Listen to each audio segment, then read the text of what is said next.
Hey, this is Reno. He's a patron of mine on Patreon.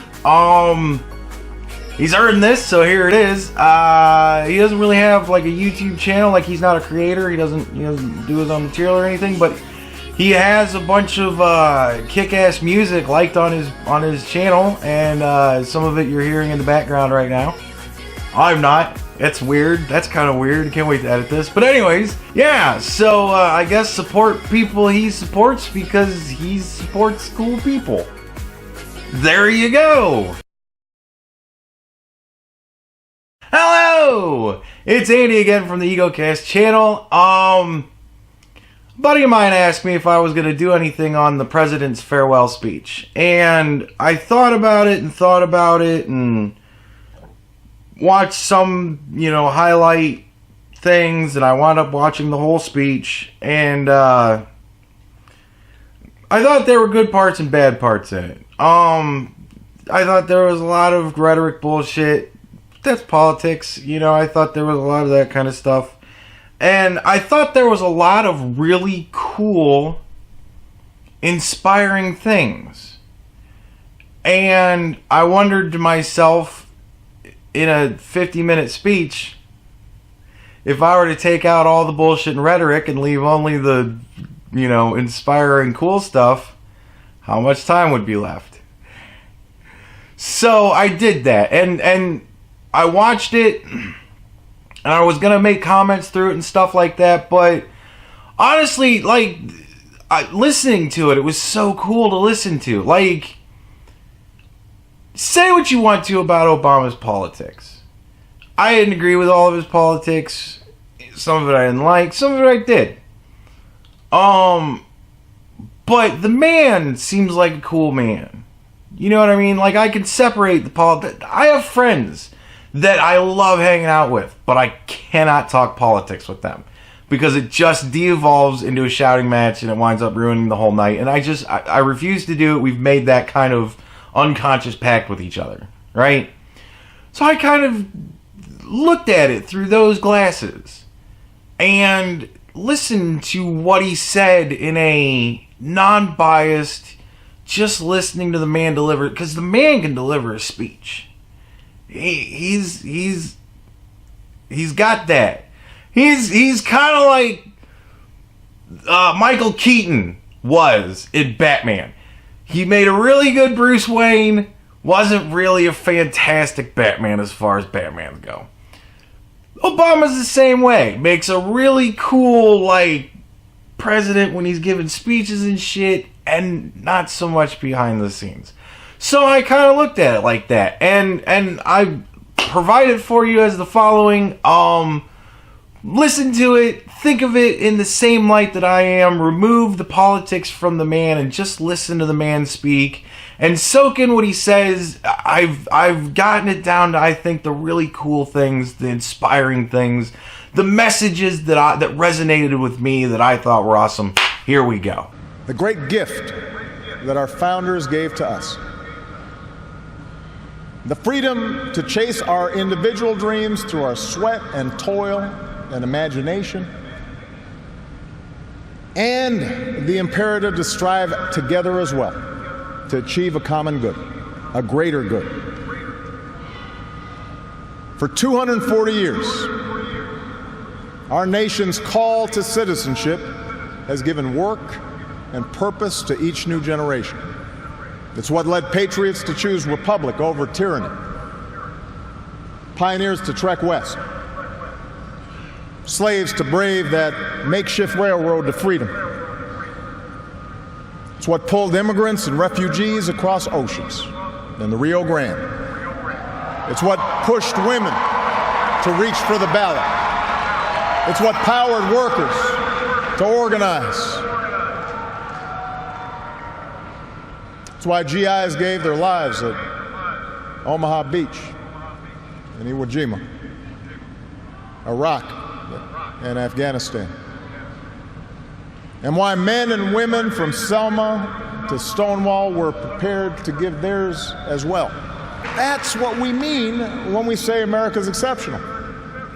Not that our nation's been flawless from the start, but that we have shown the capacity to change and make life better for those who follow. Understand, democracy does not require uniformity. Our founders argued, they quarreled, eventually they compromised. They expected us to do the same. But they knew that democracy does require a basic sense of solidarity. The idea that for all our outward differences, we're all in this together, that we rise or fall as one. Then each one of us need to try to heed the advice of a great character in American fiction, Atticus Finch, who said, "You never really understand a person until you consider things from his point of view, until you climb into his skin and walk around in it." For too many of us, it's become safer to retreat into our own bubbles, whether in our neighborhoods or on college campuses or places of worship, or especially our social media feeds. Surrounded by people who look like us and share the same political outlook and never challenge our assumptions. And the rise of naked partisanship and increasing economic and regional stratification, the splintering of our media into a channel for every taste, all this makes this great sorting seem natural, even inevitable. And increasingly, we become so secure in our bubbles that we start accepting only information, whether it's true or not, that fits our opinions, instead of basing our opinions on the evidence that is out there. Look, politics is a battle of ideas. That's how our democracy was designed. In the course of a healthy debate, we prioritize different goals and the different means of reaching them. But without some common baseline of facts, without a willingness to admit new information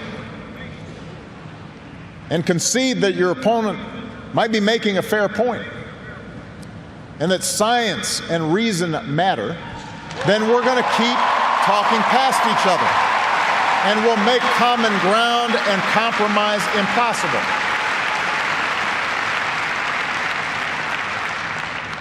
And isn't that part of what so often makes politics dispiriting? How can elected officials rage about deficits when we propose to spend money on preschool for kids, but not when we're cutting taxes for corporations? How do we excuse ethical lapses in our own party, but pounce when the other party does the same thing? It's not just dishonest, this selective sorting of the facts. It's self-defeating. Because, as my mom used to tell me, reality has a way of catching up with you. The essential spirit of this country, the essential spirit of innovation and practical problem solving that guided our founders. It is that spirit. It is that spirit born of the Enlightenment that made us an economic powerhouse. The spirit that took flight at Kitty Hawk and Cape Canaveral. The spirit that cures disease and put a computer in every pocket. It's that spirit, a faith in reason and enterprise and the primacy of right over might that allowed us to resist the lure of fascism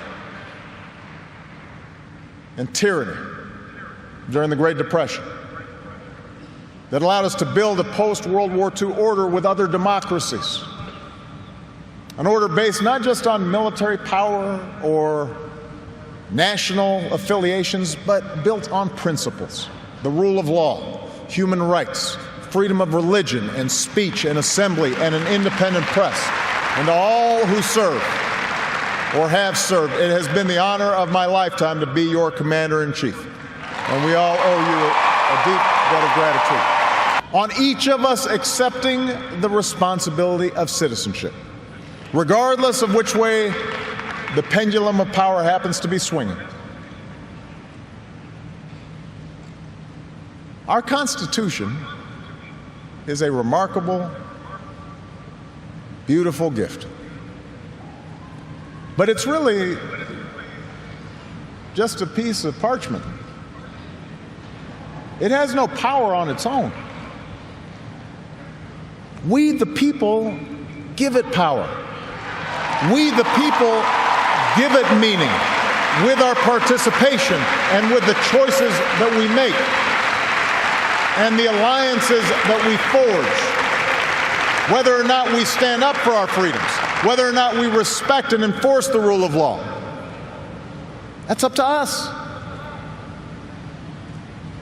America's no fragile thing, but the gains of our long journey to freedom are not assured. In his own farewell address, George Washington wrote that self-government is the underpinning of our safety, prosperity, and liberty. But from different causes and from different quarters, much pains will be taken to weaken in your minds the conviction of this truth. And so we have to preserve this truth with jealous anxiety that we should reject the first dawning of every attempt to alienate any portion of our country from the rest, or to enfeeble the sacred ties that make us one. America, we weaken those ties when we allow our political dialogue to become so corrosive that people of good character aren't even willing to enter into public service.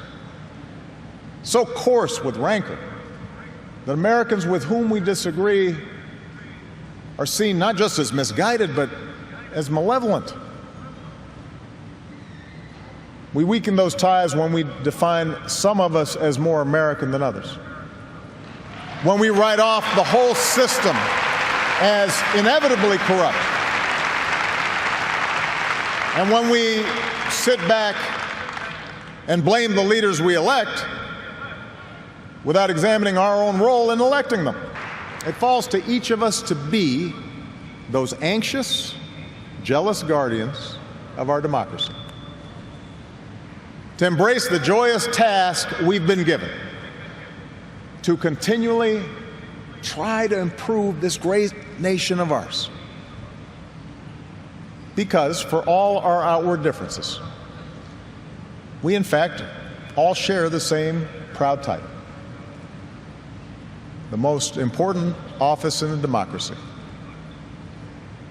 citizen. Sometimes you'll win, sometimes you'll lose.